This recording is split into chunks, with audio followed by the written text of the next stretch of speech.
Welcome in the second game of the best of 5 series between Johannes von Bunn from the VOD clan and Carnasaur Lizard in the Aggony 1v1 championships for Total War Attilla, Age of Charlemagne. Right now we will be watching Johannes von Bunn playing as the Avars against Carnasaur Lizard playing as the Kingdom of Mercia. Now let's go over these armies and get this battle going. So we have an Avar Lancer on the left flank of Johannes. In the front we see 4 Avar Horse Archers. We see probably 6 Levy Spearmen or 5 Levy Spearmen. We see some Avar Noble Swordsmen, about 4 of these guys. We see some Levy Archers, about 4 as well. An Avar Guard as General, and on his right flank another Avar Lancer. I really like this build from Johannes against the Kingdom of Mercia.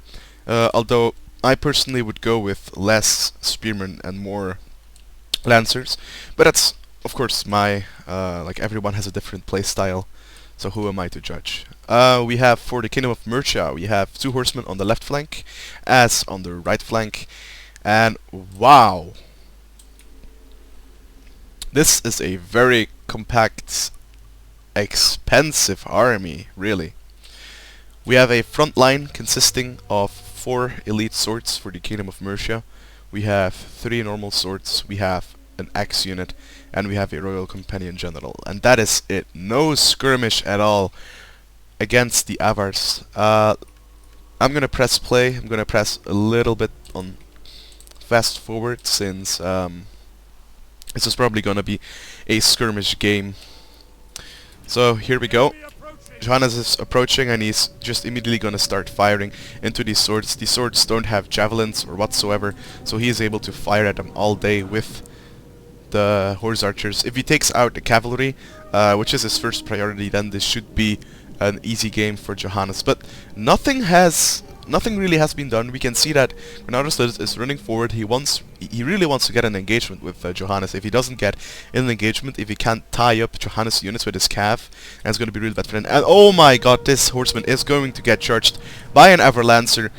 Melee versus shock cav, not something you want to do. This horseman really has to get into a fight over here. And now the horse archers are just gonna be able to fire freely into this blob. This horseman is going to die. Same thing is most likely gonna happen on the other side. We have the horse archers firing into the horsemen, and we have the lancers charging into the melee cav, supporting with spearmen. This is gonna be really bad for Carnasaur Lizard. He's not sending any swordsmen into this blob, so the Avar Lancer is going to be able to tie these up for a long time, and basically Johannes is going to be able to get rid of all the Mercian cavalry within seconds. That being said, right now it's time for Johannes to kite. He has the skirmish advantage. He shouldn't really engage, because even if he engages with this army, he's probably gonna lose. Though his swords are getting charged by the noble swords, and they should win this fight. They have better morale, they have better armor, they have better melee attack, better charge bonus as well. So Johannes is actually going to take this fight, and he's just gonna pound him with skirmish fire. His cavalry is still alive. If he wants, he can just back charge over, like he can hammer and anvil all of his units. And actually he doesn't really need his swords. He can use his swords to whittle down the swords and the axemen from the Kingdom of Mercia.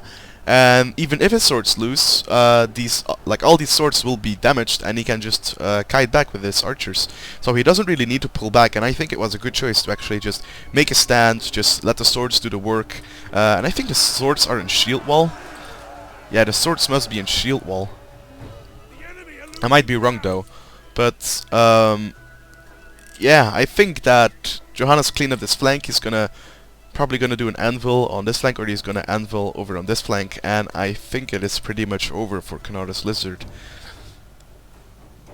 I don't see him winning in any way. Johannes' swordsmen are holding because they are in shield wall. They're getting fired upon from all angles. If the general is killed now, it is probably going to be GG, although we have some wavering going on over here. The select axeman and the royal sword are wavering, routing even. Emerald Anvil will do the job over here. These swordsmen will, of course, die. And I think just like a simple charge over here will do the job. Enemy units have returned to the battle. So Johannes is gonna keep firing into the general's unit. The general has fallen, all the units start to waver, start to rout, and Johannes takes a 2-0 over Carnasaur's Lizard in a very quick game.